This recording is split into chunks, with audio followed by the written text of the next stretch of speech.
Memasuki hari ke-9, banjir 2 meter masih melanda desa Karangligar, Kecamatan Teluk Jambe Barat, Kabupaten Karawang, Jawa Barat. Debit air di desa Karangligar, Teluk Jambe Barat, Karawang, Jawa Barat hingga saat ini masih tinggi dan belum menunjukkan tanda-tanda surut. Ketinggian air bahkan setinggi genting rumah warga. Selain ratusan rumah warga yang masih terendam banjir, sejumlah sekolah serta kantor desa masih lumpuh akibat banjir yang melanda. Warga pun tidak bisa beraktivitas.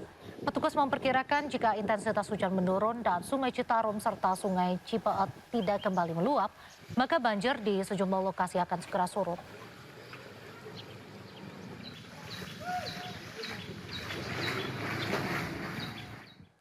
Pasca bencana longsor di Cisarua, BMKG kelas 1 Bandung memperingatkan potensi cuaca ekstrim di Bandung Raya masih berlangsung hingga 2 pekan mendatang. Cuaca ekstrim ini disebabkan adanya siklon tropis Luana di wilayah Jawa Barat dan Bandung Raya.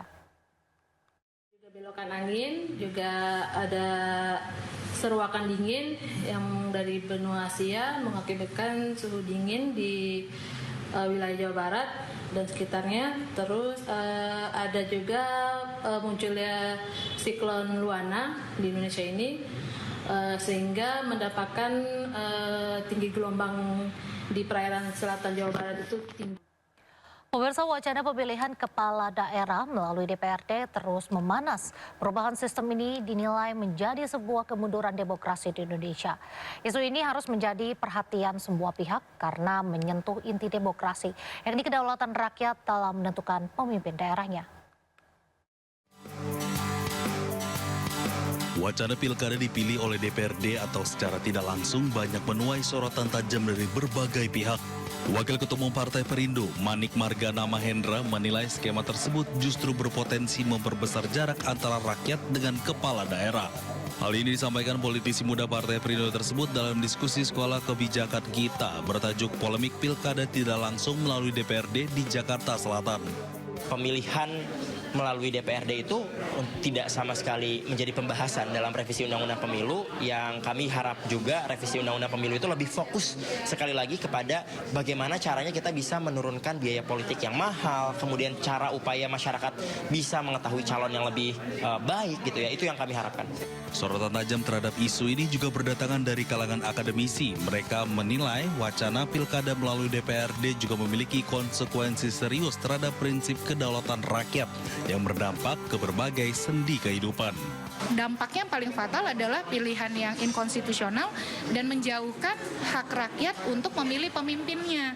Jadi dampaknya nanti bahkan bisa pada ketidakpuasan masyarakat, ketidakpuasan yang kemudian dilampiaskan melalui jalan-jalan yang justru tidak produktif dalam mendukung pembangunan. Tentu kita punya pengalaman buruk pilkada tidak langsung atau pilkada lewat DPRD, khususnya pada era Orde Baru. Kita melihat bahwa kualitas pembangunan daerah, otonomi lokal juga tidak berjalan dengan baik, yang pada akhirnya tentu masyarakat juga yang kemudian merasakan hal-hal yang kemudian tidak mereka inginkan. Perubahan sistem demokrasi tidak boleh diputuskan para partisipasi publik. Keterlibatan masyarakat menjadi elemen penting dalam menjaga legitimasi dan kualitas demokrasi. Dari Jakarta, Henry Aprilia, Jaka Samsa, iNews melaporkan. Terima kasih masih di Sindo Malam. Pemirsa, diterpa angin kencang, atap Masjid Al-Itsom Tangerang Selatan, Banten ambruk saat jemaah sedang melaksanakan sholat. Para jemaah berlarian menyelamatkan diri.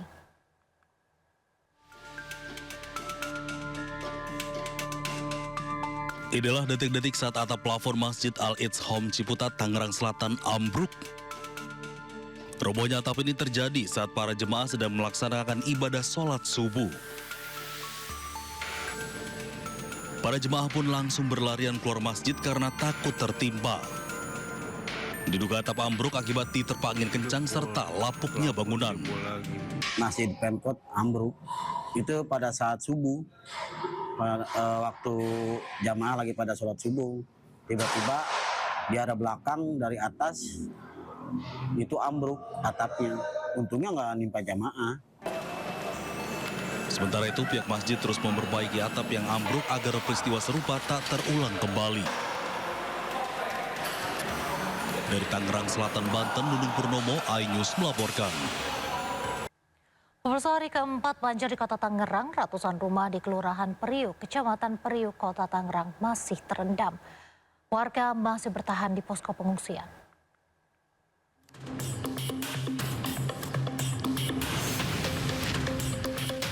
Di perumahan Periuk Damai dan perumahan Mutiara Pluit, banjir masih merendam kawasan permukiman dengan ketinggian hingga 2,5 meter. Hingga saat ini ada 4 titik wilayah yang masih terendam banjir.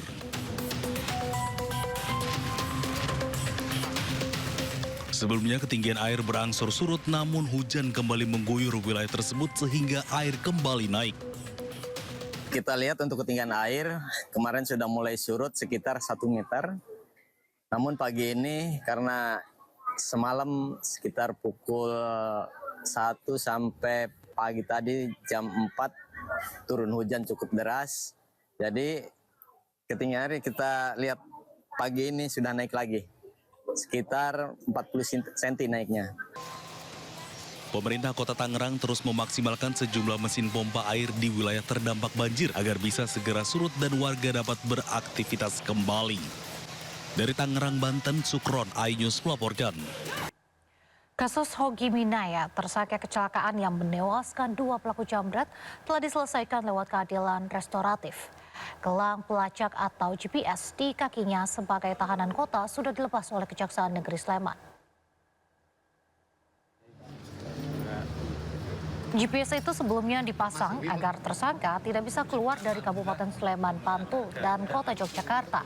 Hingga kini statusnya masih sebagai tersangka sambil menunggu proses perdamaian selesai.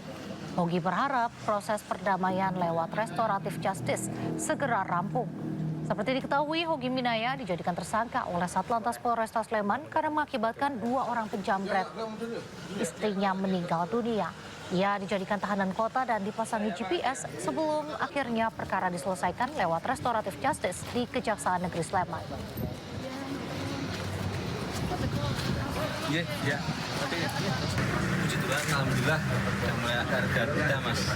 Sudah namanya restorasi justice seperti ini. Mungkin kedepannya harus lebih lagi semua. Pemirsa, hujan deras yang mengguyur Bekasi sejak dini hari menyebabkan banjir di sejumlah wilayah di Bekasi kembali terjadi. Banjir dengan ketinggian air 60 cm melanda kawasan Pondok Ungu Permai dan menyebabkan aktivitas warga terganggu.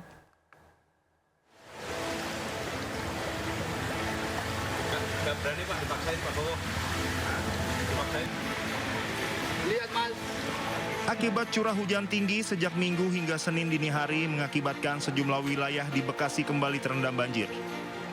Salah satunya kawasan perumahan Pondok Ungu Permai Sektor 5 Desa Babelan Kecamatan Bahagia Kabupaten Bekasi, Jawa Barat. Ketinggian air 60 cm hingga 80 cm merendam badan jalan hingga mengakibatkan kendaraan roda 2 yang melintas mengalami mati mesin.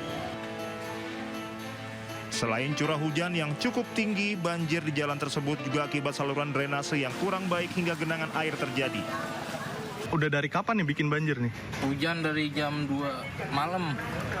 Di sini hujan dari jam 2 malam. Kalau hujan selama 4 jam atau 3 jam di sini udah pasti banjir sini. Ya pasti banjir ya? Iya, di Marakas nih.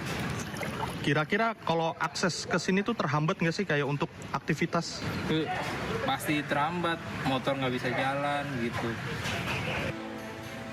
Warga berharap masalah banjir akibat saluran air yang kurang baik tersebut bisa segera diatasi.